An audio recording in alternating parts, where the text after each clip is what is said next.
берип аткан жоопторуңузда мындай бир маңыз жок да. Жооптордо маңыз жок. Сиз айтыңызчы, ошол Россия Федерациясы менен макулдашылган бир келишим бар экен. Россия Федерациясы бизге 10 мектеп курмак экен.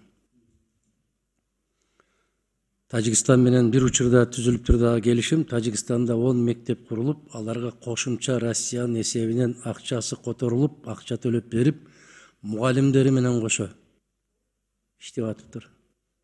А бизде бир да мектеп куруло элек. Курулмак турсун, мектеп кай жерде курулат, анын жери да билине элек. Муну кандай деп бааласак болот? Биз тараптан кетип бараткан шалакылыкпы, же ишти уюштура билбегендикпи, кандай болот? Жок, бул боюнча мен оюмча уже 1,5 жылдан бери иш жүрүп атат. Анткени мен дагы буга өзүм катышкан болчумун.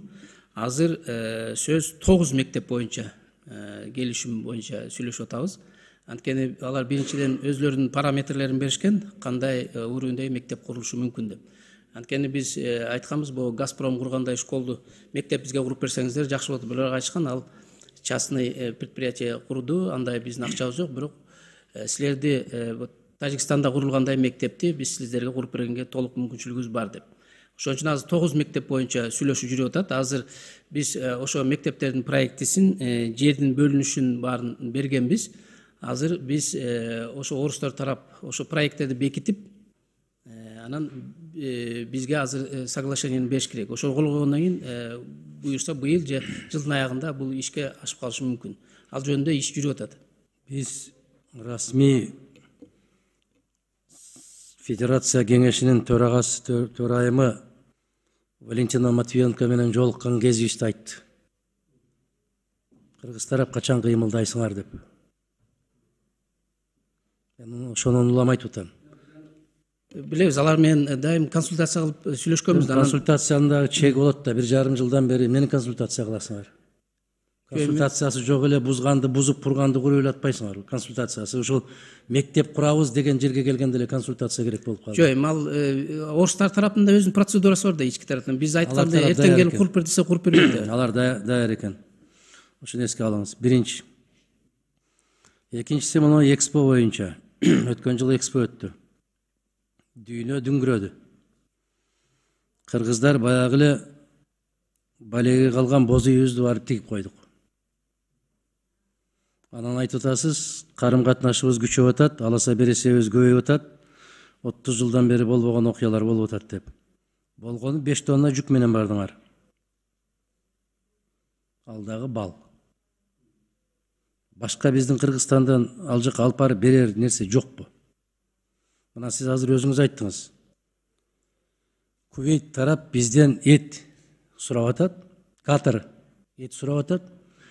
Дал ушундай сөздү 93-92 жылы айыл чарба министри болуп турган киши ушуну айткан.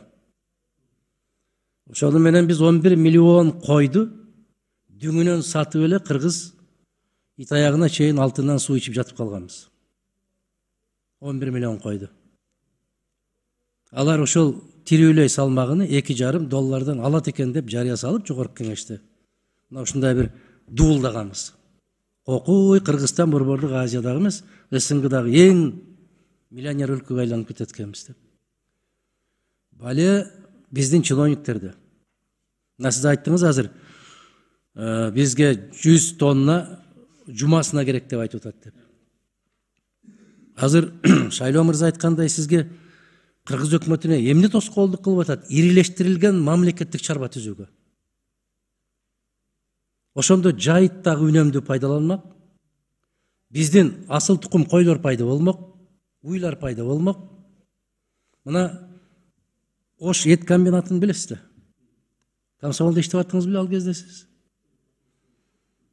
Ошол эт комбинаты бир эле чарба 10 000 тоннага чейин эт берчү. Бир эле чарба, госпецхоз деген.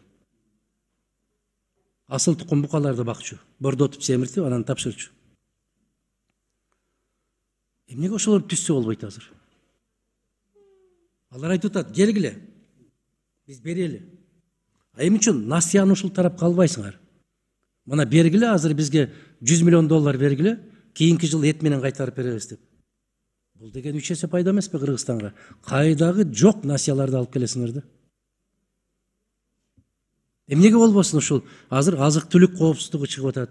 Экологиялык таза тамак деген маселе чыгып атат. А Кыргызстандын кай жерине карабасаң экологиялык таза да.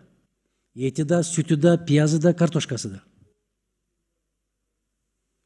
Могул биздин кесиптештердин коюп аткан маселеси ушунда. Эмне үчүн элчилер курсагын тырмап жатат дагы ушул маселелерге көңүл бурбай атат деген маселе коюп атат. Азыр чуркаган кишинин заманы. Мына биз эгерде кыйналып, кайда сатабыз, кайда алып барабыз, канчадан сатабыз деп кыйналып жүргөн дыйкандарыбыздын баарын башын бириктирип койгон болсо, бир өлкөнүн, бир чоң өлкөнүн 4 ресторанын бага албайбыз. Кайгыбыз дүйнөгө жетет. Сата албай атабыз деп. Мына ушул 5 тонна гана жүк менен бардыңар. Бирок ошол кездеги азыр макала чыгат. Көрөсүздөр канча киши барган, анын ичинен канча чиновник барган. Спортсмендер барса дагы 5 спортсмен барат, аркасынан 15 чиновник барат. Эмнеге мындай болуп атат? Экспо боюнча биздики маскара, кандай дейсиз? Соңку экспо. Казакстандын павильонун көрдүңүз. Өзбекстандын павильонун көрдүңүз. Айланайын жетим кыздын себиндей болуп кыргыздардын турганын көрдүк го биз. Эмне болду? Эмне маселе болду? Эмне кыйынчылык болду? Берсеңиз мен жооп берип коеюн. Бул өзүңүз билесиз, бул экспо бул мамлекеттин жүзү да. Биздин болгон жетишкендигибизди көргөзүшүбүз керек. Бирок мен былтыркы экспого администрацияда иштеп атканда аралашып калдым. Анткени өзүңүз айткандай экспонун деңгээли эң начар жана төмөн болгон. Анткени биринчиден муну болсо жана торгово-промышленный палатасы жылда өткөрүп ошого байлап коюшуптур.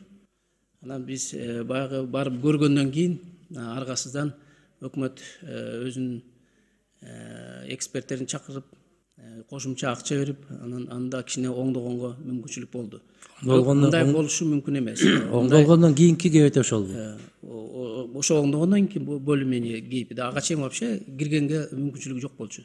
Ошон үчүн биз атайын мен өзүмдүн зам министримди жана бир нече эксперттерди Минтуризмден жиберип, ошону оңдогонго аракет кылганбыз.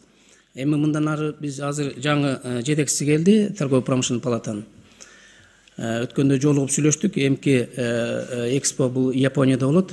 Ошону биз дагы азыртан сүйлөштүк. Анткени экспого катышканда биз өзүбүздүн мамлекетибиздин жүзүн көргөзүшүбүз керек. Эмнеге жетиштик, эмне чыгарабыз жана кайда баратабыз ошол жөнүндө. Бул сиздин замечанияңыз туура.